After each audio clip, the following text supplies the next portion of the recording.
Thank you so much, Jenny. So Jenny's Jenny Watson from the UK. After backlash from a men-free policy at her lesbian events, Jenny created L Community, a platform for lesbian and bisexual women. The app launches next month as the world's first lesbian exclusive dating and social app, with a dedicated venue to follow later this year. I'll start with a bit of background about myself.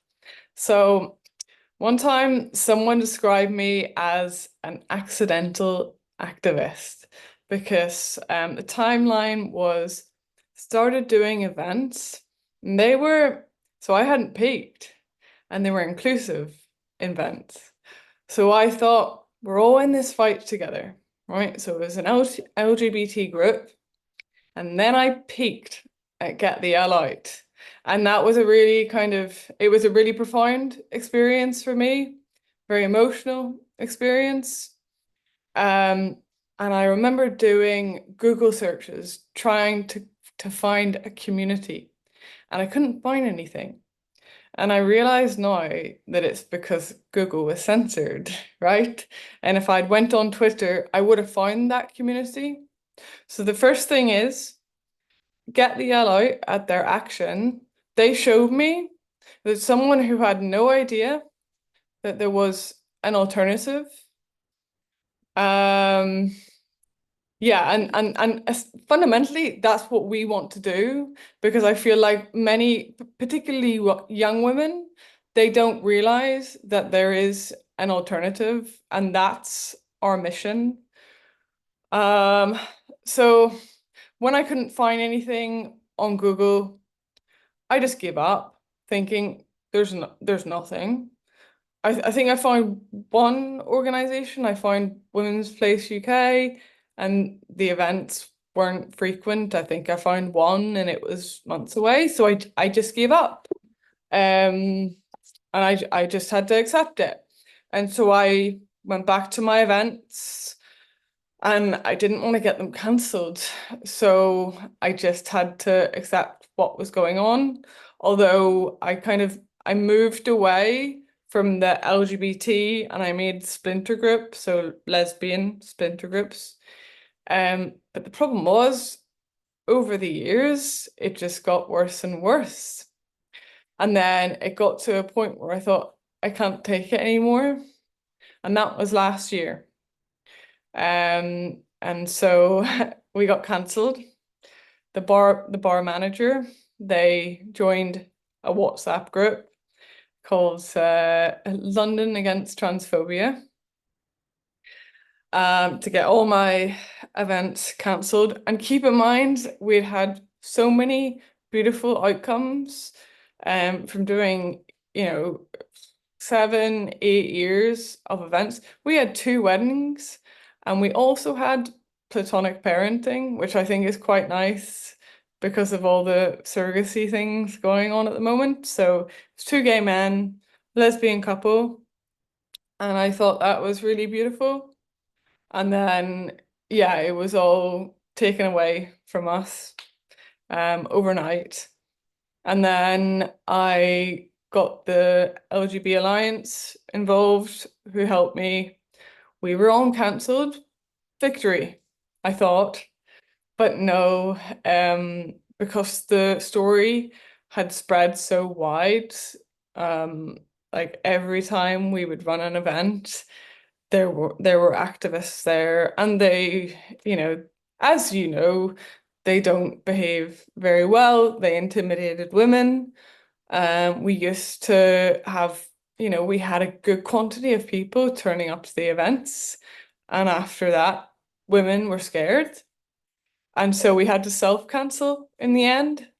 So we had this victory, and it was a victory from the UK's largest pub chain, Stonegate. So it was a real victory, but it didn't last long because the activists decided, we're not going to have this. Like so many years of positive community building, as I said, weddings, platonic parenting, it was all overshadowed by abuse. Um, so just to give you a bit of context, right? In the UK, we don't have any dedicated spaces that exclude men from lesbian spaces. So there's only two venues in the UK, and they both welcome trans-identified males with open arms. The one in London, I won't name it, but they have a sign inside and it says turf-free zone. So effectively, we have no lesbian venues in the UK. And I find that completely insane, given the kind of um historical context. And I know a lot of people say the Gateways Club was a bit of a sleazy place. Even still, it was a safe space in a place, in a time when homosexuality and same-sex attracted relationships weren't accepted. And we find ourselves in that very same period. And so these spaces are so, so important. Um, Sort of back to what I was saying about when I peaked at Get the L Out London Pride, I had no idea there was an alternative. And so in terms of the need and the importance of what we want to show younger lesbians, um, who often they don't have an idea, like they've never experienced the comfort and the solidarity of being in women-only environments because they're like pressurized by this queer narrative. And then, of course, older lesbians, they recall the importance and the safety of such spaces. So I think these dedicated spaces are needed to show young lesbians there's an alternative and they don't need to be coerced into these relationships with men or spaces with men who identify as lesbians. Abusive men, I would say, right? And then for older women who've seen it all unfold, what I'm going to call it is the lesbian renaissance. So the benefits of lesbian spaces, obviously, we've touched on that. Safety, free from harassment, violence, even just discomfort by men. Because, we've heard it all before, not all men are violent. But even still, all women, or most women, are going to feel highly uncomfortable with men in their single sex spaces. I would say the next key point is cultural preservation. So we need a space that preserves and celebrates lesbian identity, history, and culture. And then final benefit is just community building. It creates connections and support networks. So there's demand for it, there's need for it, there's benefits, and people aren't doing it. And so rather than just like stewing away and complaining, well, we're going to give it our very best shot. So we've named it L Community because we wanted it to be a community vibe. So when you think of lesbian bars and lesbian apps, you think of younger women, people who go out to party and dance and get drunk. Although, sometimes, we can appreciate those things. But we want to make it a lot more than that. We want it to be representative of all kinds of women, all ages, all backgrounds. It's not going to be a bar, it's going to be a community. So the first phase of the initiative is the mobile app. The Daily Mail just dropped an article on Sunday. Was it, I mean, that they like to do sensational headlines, and it wasn't, yeah, it wasn't probably the best, but you know, it's exposure, and that's why I'm very much receptive to going on GB News, Talk TV, these kinds of things, because no one else is going to platform us, and we need to get the message out there. So in terms of how our community is going to work, we talked about the app, fully developed. We've just got a few design things to add. We're actually looking for testers at the moment, because it was live yesterday. So if anyone is curious about how it works and wants to test it out, just send an email and we'd be happy to make that work. So yeah, the app, it uses sex recognition software, and I've put my own face through that, and I got 99.997% female. So it was pretty accurate. And then we also have manual checks. So if the software can't determine that you are female, and that's just the nature of this kind of software, we're going to do well, we already have implemented manual checks. So you will send a video saying our community verification, today's date, my name, time, that kind of thing, and we'll base it on a few other things.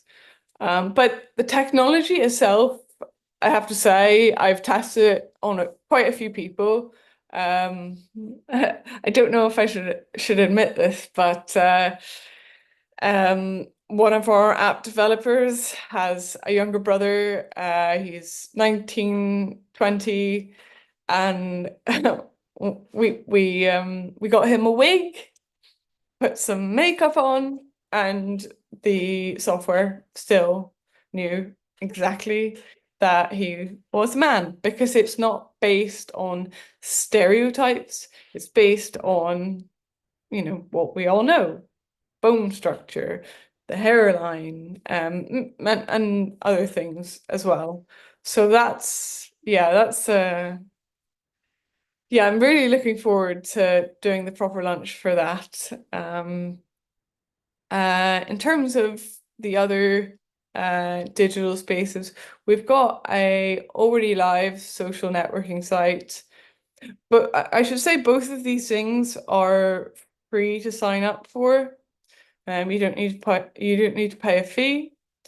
So if you just go onto our community and hit the members area, you sign a application form, and we'll review that, and then you can join. You can become a member. And then, in terms of the physical spaces, we've been running quite a number of them, but as I said before, the issue is that the media story got quite far, and so activists they've really made it their mission to shut us down. And a lot of women just aren't very comfortable being around that environment. So we're going to create our own space so that we can make our own rules. So the venue, which is going to be the cornerstone of the initiative, and as I said, is going to have a community vibe during the daytime, in order to prevent kind of wasted space. our initial thought was that we could just rent out the space because of course you've heard of the decline of lesbian bars, right? So we've had to think outside of the box. So the social networking site, the app, external services. So like what we're planning on doing is trips and excursions and things like that. Let's see. And then during the daytime, we're going to have a co-working space and also exercise studio slash mini gym. And then the target opening for that is going to be the end of the year. But this all depends on securing the rest of the capital. But our goal is for the end of the year. I've got a summit to go to next week. It's for female founders. And believe it or not, female founders, they make up only 3% of founders. So yeah, we'll see how that goes. Hopefully we can get a bit of interest. And then it's just really a case of finding a venue. And then the cornerstone is complete. L Community is a space for same-sex attracted women who may not realize yet, or some of them of course do, but particularly young women, they might not yet realize that there's an alternative. And that is exactly like me in 2018 before Get the L Out and their action. I had no idea. And then it was nothing at all, and then everything all at once. We've tried our very best to get these men to leave us alone, but they're not going to. And yeah, if they didn't behave like that, initiatives like our community wouldn't be necessary. So yeah, if anyone wants to become a member, membership is free, the app is free, and then hopefully with time we're going to develop a nice community. Final thing I think I've mentioned before is 29th of June, we're going to be running a lesbian march on the day of Pride, because Pride does not represent lesbians. I know that I think it was a year after Get the L Out's action, a group of lesbians tried to get a space in the Pride parade. Of course they didn't, because they recognize lesbians as not males. And the other day I mentioned this to my mother, and I said to her, so Pride in London, they'll refuse your application for a spot in the Pride parade if you say that lesbians cannot be men. Your application is refused. And my mother looked at me and she gave me this expression, thinking, what on earth is the world coming to? But I think that, in fact, I know that the world agrees with us, It's yeah. It's reached levels of insanity, I think, at this point. So we are going to change something about that. We're going to change things.